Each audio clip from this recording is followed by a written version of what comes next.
کہ جب حلق یا قصر کرائیں تو خود کرائیں، خود کرنا ضروری ہے یا کوئی شخص احرام میں ہو وہ بھی کر سکتا ہے؟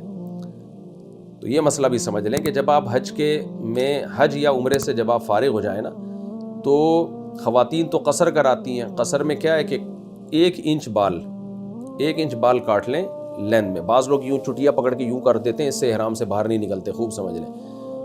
تو کم سے کم 1/4 سر کے بال کاٹنا ضروری ہے، اور خواتین کے تو بال ہوتے ہیں پٹے والے، تو ان پر یہ لازم ہوتا ہے کہ نیچے سے نا کم از کم انگلی کے 1 پورے کے برابر بال برابر کاٹ لیں۔ تو اس میں کوئی دوسری خاتون بھی کاٹ سکتی ہیں جو حج کے ارکان سے فارغ ہو چکی ہوں، خود ابھی احرام سے نہ نکلی ہوں، تو وہ بھی کاٹ سکتی ہیں۔ تو ایک دوسرے سے مدد لی جا سکتی ہے، بشرطے کہ وہ جو دوسری خاتون ہے وہ بھی حج کے ارکان سے فارغ ہو چکی ہوں، تو وہ کاٹ دیں اور یہ ان کے بال کاٹ دیں۔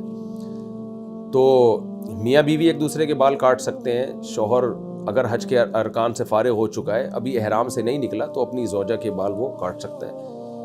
مرد بھی ایک دوسرے کی مدد کر سکتے ہیں، بشرطے کہ وہ بھی احرام سے یعنی حج کے ارکان پورے کر چکا ہو۔ یعنی جو حاجی حج کے ارکان پورے کر چکا ہو وہ دوسرے کا حلق بھی کر سکتا ہے، دوسرے حاجی کے سر کے بال قصر بھی کر سکتا ہے۔ عام طور پہ مردوں کے بال آج کل چھوٹے ہوتے ہیں، تو وہ قصر کا مطلب بال چھوٹے کرنا مزید، تو وہ قصر کے قابل ہی نہیں ہوتے ہی 1 انچ ہیں، تو وہ تو ٹنڈ ہی کرائیں گے۔ تو میرے جیسے کسی کے پٹے والے بال ہو تو وہ پھر اتنے بال کاٹ لے۔ تو اس میں بھی کسی سے مدد بھی لی جا سکتی ہے۔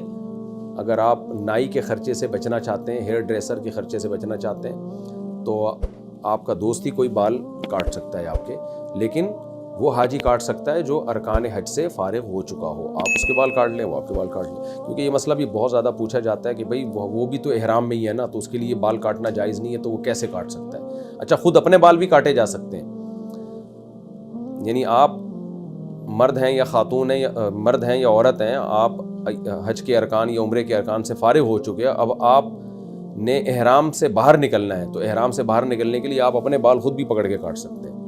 میں تو اکثر ایسے ہی کرتا ہوں، وہ لے جا کے یوں کٹ کر دیے، تو آپ احرام سے باہر آ گئے۔ کسی دوسرے سے مدد لینا ضروری نہیں ہے، خود بھی اپنے بال کاٹ سکتے ہیں آپ۔ کنز امتیاز کسی نے سوال پوچھا ہے، جی اگر کوئی لڑکی اپنے بال صرف شوق کے طور پر کٹوانا چاہے اور کسی کو دکھانے کی نیت نہ ہو اور اتنے چھوٹے بھی نہ ہوں کہ مردوں کی مشابہت ہو، تو اس صورت میں بال کٹوانا جائز ہے؟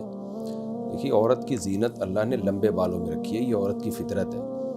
تو آج کل جو خواتین بال کٹواتی ہیں وہ زینت کے لیے کٹواتی ہیں، تو یہ جائز نہیں ہے۔ یعنی وہ خوبصورتی کے لیے کٹواتی ہیں، تو یہ جائز نہیں ہے، کیونکہ خوبصورتی لمبے بالوں میں ہے۔ تو آپ نے جو کہا نا کہ میں شوق کے طور پہ کٹوانا چاہتی ہوں، تو شوق کا مطلب یہی ہے کہ زینت کے طور پہ، چاہے وہ زینت عورتوں کو دکھانے کے لیے ہی کیوں نہ ہو، لیکن یہ تغییر خلق اللہ ہے، اللہ کی تخلیق کو بگاڑنا ہے، کہ جس چیز میں اللہ نے حسن رکھا ہے آپ کو اس کے خلاف میں حسن نظر آ رہا ہے۔ باقی بالوں کا سنبھالنا بہت مشکل ہو رہا ہو تو تھوڑے بہت نیچے سے برابر کیے جا سکتے ہیں، اور جو کمر کے نیچے کے بال ہیں وہ کٹوائے جا سکتے ہیں اگر سنبھالنا مشکل ہو رہا ہے، یا نوکیں تھوڑی بہت کاٹی جا سکتی ہیں برابر کرنے کے لیے اور اس بالوں کو صحت مند بنانے کے لیے۔